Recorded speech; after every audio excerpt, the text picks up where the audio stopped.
I can't make any of this up. None of my friends or family will believe me. They think I'm dreaming. You all will believe me, right? I'm so scared, shocked, guilty, confused. 3 nights ago, I went to the psych ward with a group of camp members to volunteer in visiting the kids that were there, and to give them some money that we raised. When we arrived, the nurse assigned me room 93.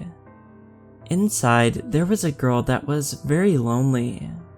She told me that the girl was horribly ill, and they couldn't do anything to save her. So they left her to her fate and didn't bother visiting often as it was pointless. I felt bad and I went in. Room 93 was very vacant.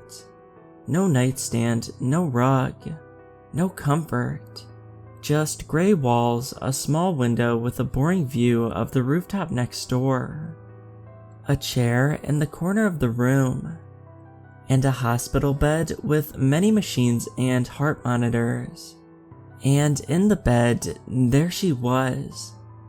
I didn't know her name, but we talked, even if I was too afraid to at first. She told me things like how when nobody was with her, nothing mattered. But when I was there, something did. She also hated being alone. How she was a prisoner to this ward and her fate. How she wished she was free. She also told me about how when people visit, it's not often she'll see them again. And how heart-wrenching it is to see them walk out the door. Well, she just lays there. And that's how her abandonment issues started. She begged me to please not leave, even after visiting hours. I couldn't say anything. I didn't know what to say. I felt as if I was too afraid to speak.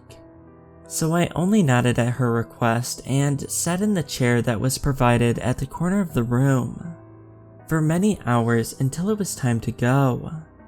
There were very few moments where I would stand and go to her. At one point, she would talk about how loneliness got to her, and how she was always afraid of people visiting because she knew they'd leave. Once again, she begged me not to leave, and that she didn't want to die alone. I could only nod again. I felt horrible for her, a young teenager so ill to the point no nurse nor doctor would go in and check on her.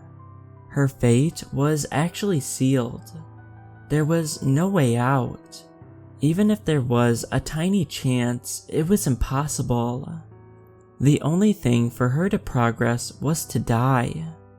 I stayed for 4 to 5 more hours, until I understood why the other visitors had left, and how the girl felt. My entire camp had left me here in this hospital. I guess they forgot about me. I'd have to walk home. I was getting sick and bored of staying here, and every time I walked up to the girl, she would only ask me to not leave, and I'd not. It was a loop, and sometimes it felt like I was the only one being abandoned in my deathbed and not her.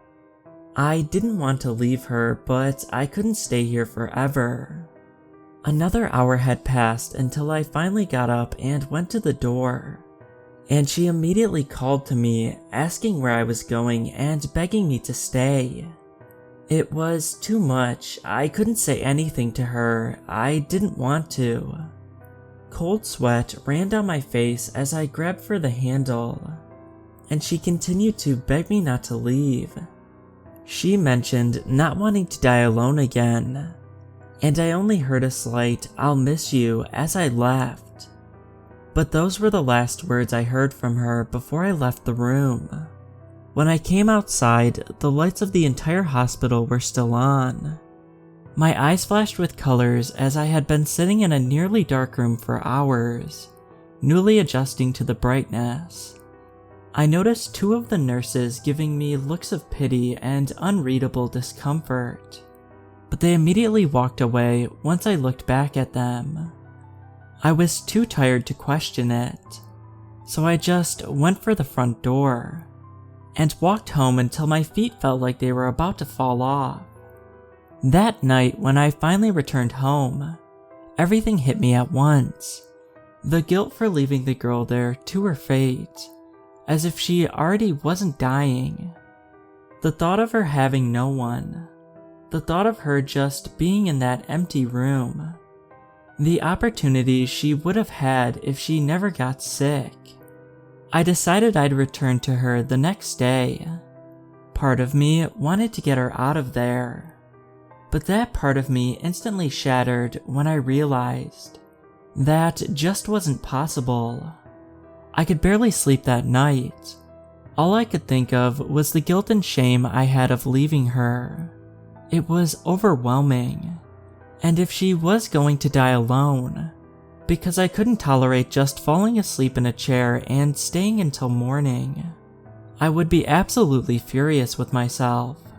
I managed to get a few hours of sleep, but at 6 in the morning I woke up and rushed to the ward again. The receptionist only gave me a weird and disgusted look at why I was in such a panic.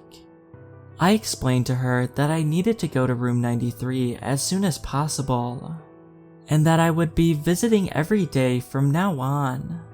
The receptionist stared at me as if I was a bug, and I wanted to rush her even more until she told me something I'll never forget. "Sir, there is no room 93 here."